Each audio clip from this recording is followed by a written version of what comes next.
and I started 9 years ago.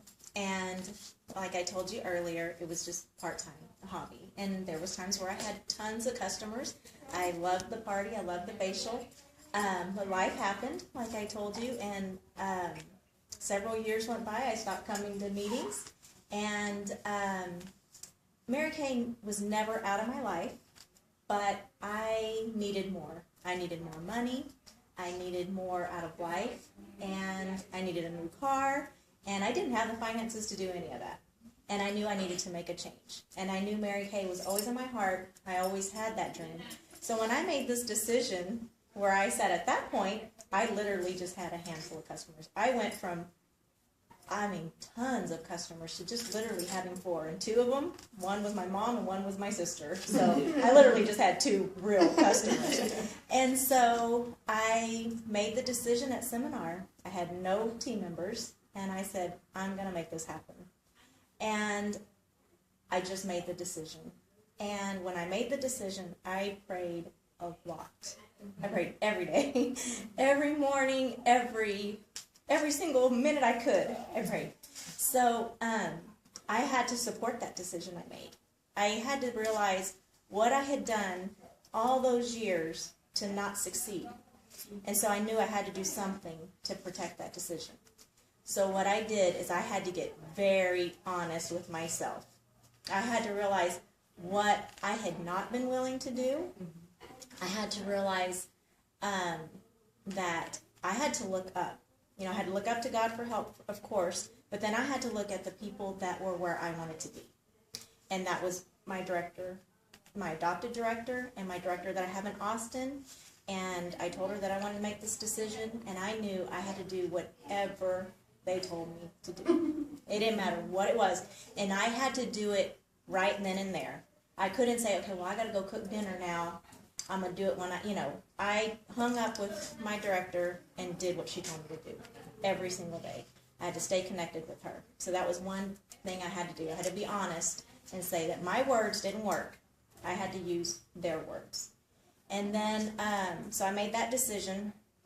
And then another thing was to never give up. I had to tell myself I couldn't give it a shot for a month or 2, give it all I've got, and say, ugh, it didn't work. I'm going to stop. I had to keep on going. I had to have that in mind, that no matter it, I had to do whatever it took. And then I also had to get my family on board.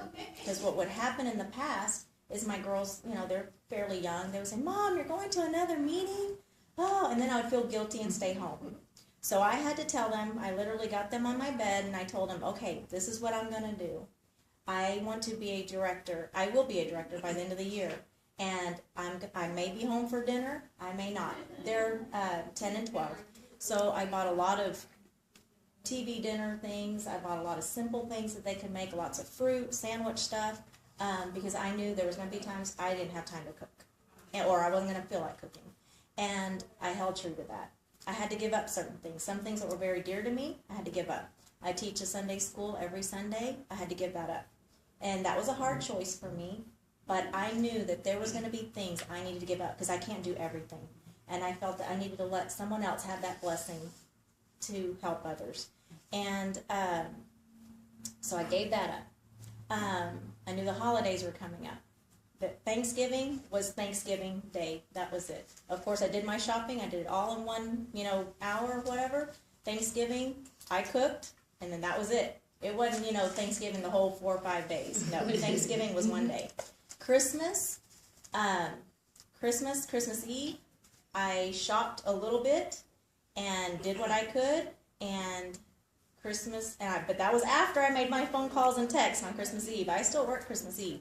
And then put a wreath on my front door, put up a simple tree, and that was it. There was no lights all over my house. There was none of that.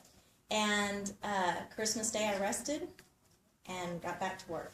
So anyway, I had to cut out a lot of things and do exactly what my director told me, and pray. Those were my main things. So then what I did is I contacted everybody I could think of. I went to Facebook.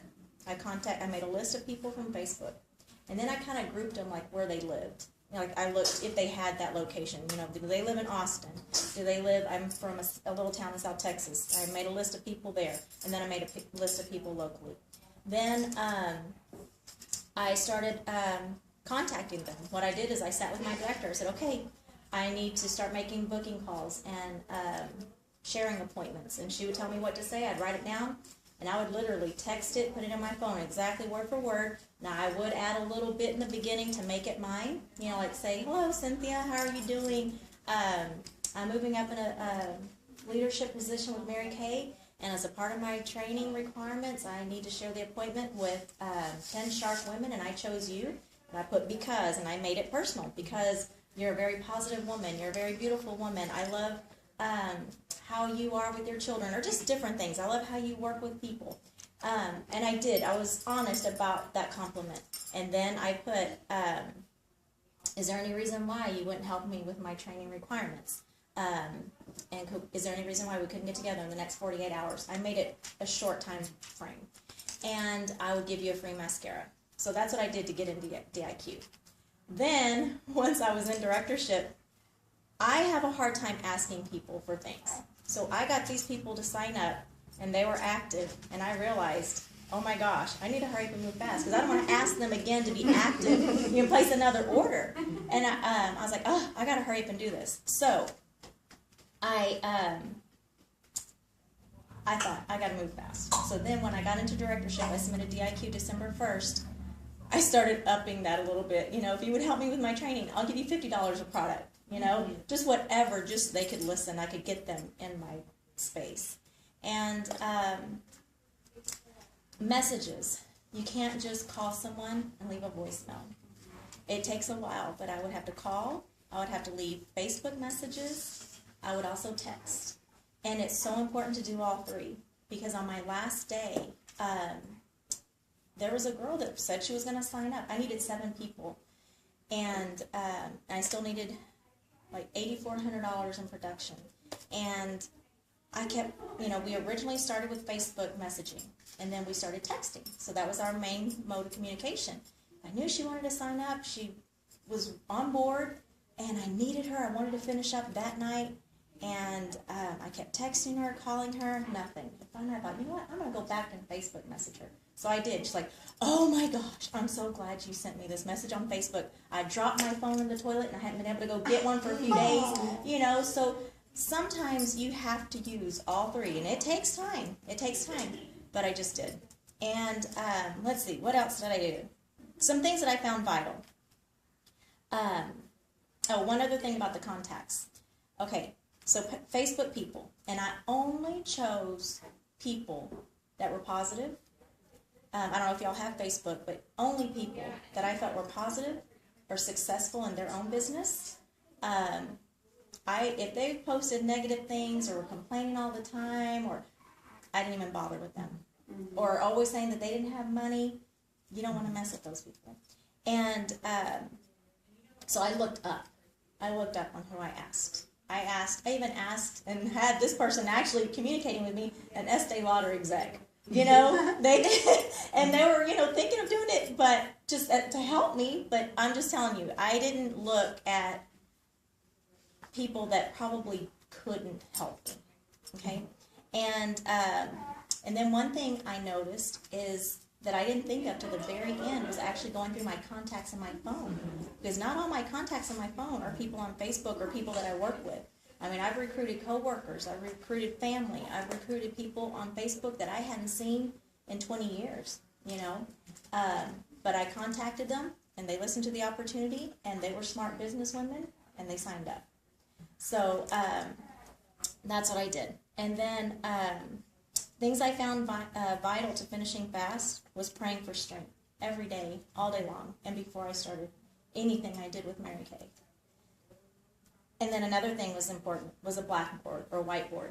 I'll just show you just real quick some of the things that I did. Now, mind you, I stopped on the 22nd. I went to leadership in Nashville. Even though I didn't qualify to go to leadership, I went because I bought my tickets in hopes that I would be a director by then, because I wanted to finish in 1 month, which it didn't happen at the end of December. So anyway, I had my blackboard. I would put my people on there, and if they were active, you know, what their status was. Once they became a qualified, placing a $600 order or more, I would circle them, put a Q. And so that's where I stopped at 17 on the when I left to Tennessee on January 20th or whatever. So I still needed 7 people to fill the spots. And these people from down here, they were just ideas of people I had talked to and thought of. And then my production, I started, I know it's kind of fading, but I started with my 18,000 that I needed, and as soon as somebody would order, I would start subtract. So when I went to Tennessee, that's where I needed $8,400. And I was on a mission to get it done. I just did not get up from that phone until I got it done. And a lot of people that I looked for, another idea you can put on Facebook that I did, is I would put who has ever been a consultant before in the past. I'm giving a $50 free drawing, or a drawing I think is how I put it. And so people would comment, oh, I used to be a consultant, you know, this and that. So then when they responded, then I private messaged them and told them, I promoted the $25 comeback free, what was that contest or whatever. There was a promotion last month. They would get special bundles if they place a qualified order. So I got 3 people on that day to re-sign on my last day. Another thing I do is I have consultants, Adrienne? no, Okay. no. Okay. Actually, They had just been in before. they had been in before. I surround myself with positive things. Like this is just on one section of my bathroom mirror. Life's a long and winding ride. Better have the right one by your side. Mm-hmm. This is my year. I mean, just different things. The director's suit. Be someone's miracle today. Because we are providing something for someone's life. You never know whose life you're going to be changing.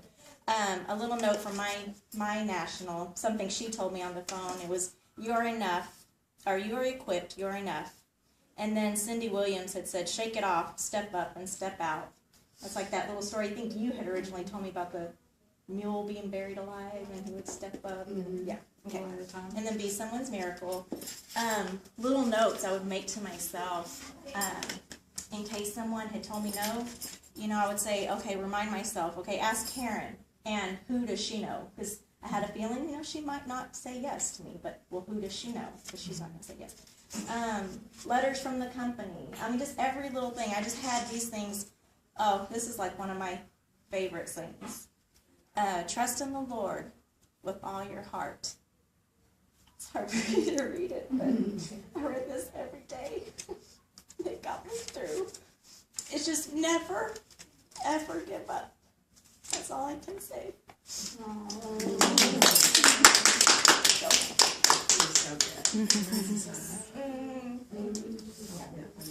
Well, do you mind entertaining a few questions from Nope, me? not at all. Okay, do y'all have any questions for her?